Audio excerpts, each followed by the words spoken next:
Bonjour à toutes et à tous. Bienvenue donc dans ce premier atelier. C'est le module 1. Ce module 1 s'intitule PC Initiation. Voilà, mon but avec ce module, c'est d'apprendre vraiment aux débutants comment on utilise un ordinateur, qu'est-ce qu'un ordinateur, comment ça marche. Alors, ce premier module concerne le PC. On aura un autre module qui concernera le Mac plus tard, mais là, on va commencer par le PC. Donc, on va commencer à décrire, on commence tranquillement, c'est vraiment pour les débutants, comment est fait un PC quand on l'allume, qu'est-ce que le bureau et tout ça. Donc, on va commencer par ça. Je vais commencer par vous partager l'écran. Je vais vous partager un Windows 10 et grâce à ça, vous allez pouvoir voir ce dont je vous parle. Donc, nous sommes dans un Windows 10. Vous devez tous à peu près reconnaître ça, tous ceux qui ont un PC en tout cas avec Windows 10. Dans ce Windows 10, nous avons la partie arrière, le fond d'écran, avec cette jeune fille qui court sur une plage. Ce fond d'écran, nous appelons ça le bureau. Alors, je vais mettre du vocabulaire. Le but, c'est d'avoir du vocabulaire, de commencer à rentrer dans ce monde informatique. Et à force, si vous continuez à me suivre sur ma chaîne, vous allez comme ça vous habituer à entendre tous ces termes-là et puis vous allez devenir un pro en informatique. Donc, nous sommes ici dans le bureau. Ce bureau, c'est l'endroit sur lequel on va pouvoir mettre les petites choses qui peuvent nous être utiles rapidement, qu'on veut garder. Donc, ces petites choses, ce sont des documents. Il serait bien de commencer par ça. Comment fonctionne un ordinateur? Comment on utilise un ordinateur? Eh bien, en fait, un ordinateur, finalement, ça se résume à ça. Un ordinateur, ça sert à gérer des fichiers. C'est un peu comme dans la vraie vie. Quand vous êtes dans la vraie vie, vous avez des fichiers, c'est-à-dire des documents que vous recevez, que ce soit des factures, que ce soit des courriers. Ces fiches, ces documents, vous les stockez dans des dossiers. Alors, ce sont des dossiers cartonnés, des sous-dossiers, pourquoi pas des classeurs. Et ainsi, vous rangez vos documents au fur et à mesure dans des endroits pour les retrouver plus tard. Eh bien, sur l'ordinateur, on va faire la même chose. On a donc une catégorie de documents que l'on appelle des fichiers. Les fichiers, c'est tous les documents dans lesquels il y a des informations utiles. Par exemple, ici, j'ai un fichier, voilà, justement, j'ai un fichier qui s'appelle test by locatif, un autre dossier qui s'appelle tableau pour locataire, c'est des exercices que je faisais avec un élève. J'ai donc deux fichiers qui se trouvent ici. Alors, ce fichier, il y a écrit PDF dessus, c'est sa nature. Les fichiers ont donc une nature. Cette nature correspond au logiciel qui a permis à le créer, c'est-à-dire qu'ici, nous sommes sur un fichier PDF. On verra ça plus tard, les natures de fichiers. On aura bien le temps d'étudier ça. En tout cas, ici, nous avons déjà deux fichiers. Je vous ai dit que ces fichiers pouvaient être stockés dans des dossiers. Donc, nous pouvons créer des dossiers, les déplacer, les bouger, les ranger les uns dans les autres et ranger nos documents dans des dossiers. Les dossiers ressemblent à ça. Ce sont des documents bleus, comme ça, dans lesquels on va mettre un nom. Et dans ces documents, on va pouvoir ranger au fur et à mesure nos dossiers. Plus tard, nous apprendrons aussi à ranger tout ça. Pour l'instant, on est vraiment dans l'initiation, dans la présentation. Donc, on a déjà deux objets documents qui sont les fichiers et qui sont les dossiers. Après, on a encore un troisième type de document qui s'appelle le raccourci. Le raccourci, c'est un petit bouton, si on veut, qui nous permet d'accéder à un document qui est rangé quelque part. C'est comme si par un moyen magique, je cliquais sur un bouton et j'obtiens directement le document qui est rangé dans mon armoire derrière moi. Vous voyez, donc ça sert à ça un raccourci. Le document n'est pas vraiment là, mais quand je clique dessus, j'ouvre ce document quand même. Voilà, donc trois objets, le fichier, le dossier, le raccourci. Alors tout ça, c'est le bureau. Moi, le bureau, je considère que c'est un peu comme dans la vraie vie, le bureau sur lequel nous travaillons, dans lequel on pose nos objets. Alors, j'ai mes ciseaux, j'ai mon agrafeuse, j'ai quelques dossiers qui sont ouverts parce que je vais devoir m'en occuper.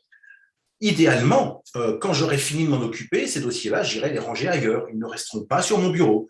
D'accord? Donc, voilà pour ce qui est de la présentation du bureau. En bas de ce bureau, nous avons une ligne noire. La ligne qui est ici, cette ligne s'appelle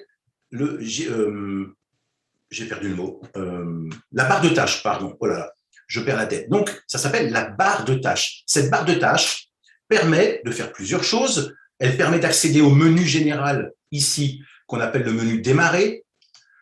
Quand je clique dessus, j'ai le menu démarrer qui s'ouvre, dans lequel je vais retrouver tous mes objets, c'est-à-dire toutes les applications que j'ai et plein d'autres petites choses qui sont intéressantes. J'ai une barre ici sur laquelle je vais pouvoir faire des recherches. Et j'ai enfin ici toutes mes applications favorites. C'est-à-dire que dès le moment où une application m'est utile, dès le moment où je l'utilise régulièrement, je vais pouvoir l'épingler ici. Ça me permettra d'y accéder plus rapidement. On verra plus tard comment on fait tout ça. On peut épingler une application, la désépingler. elle se trouve comme ça dans la barre de tâches. Vous apercevez par exemple que l'application Edge, Microsoft Edge, nous avons un raccourci ici qui me permet d'ouvrir l'application Edge. Finalement, nous avons ici le même favori, le même épingle qui me permet d'ouvrir la même application. J'ai ici un raccourci sur mon bureau qui me permet d'ouvrir l'application Google. J'ai ici un favori, une épingle qui me permet d'ouvrir la même application Google. Vous voyez, par contre, j'ai une épingle Word qui me permet d'ouvrir le logiciel Microsoft Word pour faire des courriers, par exemple, et je ne l'ai pas ici en arrière-plan. Donc, cet endroit-là me permet, en bas dans la barre de tâches, d'afficher des favoris, des raccourcis qui m'intéressent. J'ai aussi sur le côté l'horloge, les notifications, plus toutes les petites applications qui se lancent au démarrage et qui peuvent être utiles à découvrir, comme le gestionnaire de son, si j'ai des caméras en route, si j'ai des antivirus, des choses comme ça. On apprendra à utiliser ça sur cette partie droite, à côté de l'horloge.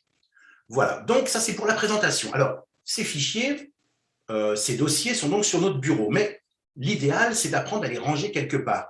Alors, on va apprendre à utiliser une première application qui se trouve dans cette barre de tâches. Cette première application s'appelle le gestionnaire de fichiers ou l'explorateur de fichiers selon la version de Windows. Donc ici, effectivement, j'ai explorateur de fichiers, c'est ce petit carré jaune, je clique dessus et il va m'ouvrir une fenêtre. Donc, lorsque je clique sur un objet, sur un raccourci, sur un favori, j'ouvre des fenêtres. La fenêtre en l'état que j'ai ouverte s'appelle donc l'explorateur de fichiers. Vous l'avez compris, l'explorateur de fichiers me permettra d'explorer tous mes fichiers, c'est-à-dire de rentrer à l'endroit où sont stockés tous mes documents. Alors, c'est là que ça va devenir intéressant parce que ça va me permettre de vous expliquer comment est faite une fenêtre. Et plus tard, on verra comment on range les documents. Alors là, on va se concentrer surtout sur ça. On s'aperçoit que nous sommes donc dans une fenêtre. Une fenêtre, c'est ce que vous voyez ici, c'est-à-dire ce rectangle blanc dans lequel on a tout un tas d'informations. Cette fenêtre est composée finalement, si on regarde bien, d'un entourage, c'est-à-dire qu'elle a une dimension, elle existe par ses dimensions, haute, basse, droite et gauche, et elle a en haut une barre, ce que j'appelle la barre de titre, dans laquelle il y a le nom de la fenêtre. La fenêtre s'appelle l'explorateur de fichiers parce que j'ai cliqué sur explorateur de fichiers. Et dans cette barre de titre, j'ai aussi une barre de menu. Et cette barre de menu me permet d'accéder à un bandeau de menus dans lequel j'aurai plusieurs fonctions possibles qui me permettront de travailler sur les fichiers puisque je suis dans un explorateur de fichiers. Donc, ce que je veux que vous reteniez aujourd'hui, c'est que j'ai un bureau, j'ai une barre de tâches. Dans cette barre de tâches, j'ai des favoris ou des raccourcis qui me permettent d'exécuter les applications favorites. Et lorsque je vais dans une de ces applications, pour l'instant, j'ai choisi l'explorateur de fichiers, j'ouvre une fenêtre. Cette fenêtre elle-même a des propriétés. Ces propriétés, c'est qu'elle peut être dimensionnable en largeur. Vous voyez, je peux me mettre à la périphérie de la fenêtre. Ma souris change de forme et me permet de ragrandir, de diminuer, donc de dimensionner ma fenêtre. Je prends le temps, je vais bien là. Lorsque ma souris a changé, devenue une double flèche, je peux modifier ma fenêtre. Je peux avoir plusieurs fenêtres d'ouvertes. J'ai ouvert une fenêtre explorateur de fichiers. Je peux ouvrir une deuxième fenêtre qui sera la fenêtre Chrome pour l'instant, si elle veut bien s'ouvrir. On va lui laisser le temps. Vous voyez, les fenêtres peuvent donc se superposer les unes sur les autres.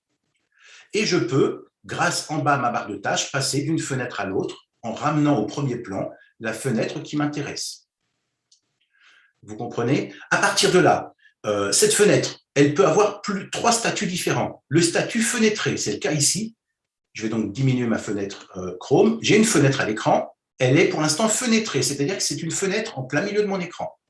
Je peux cliquer sur le bouton du milieu, en haut à droite, j'ai un bouton du milieu qui me permet de la mettre en plein écran. Cette fenêtre, d'un seul coup, est en plein écran.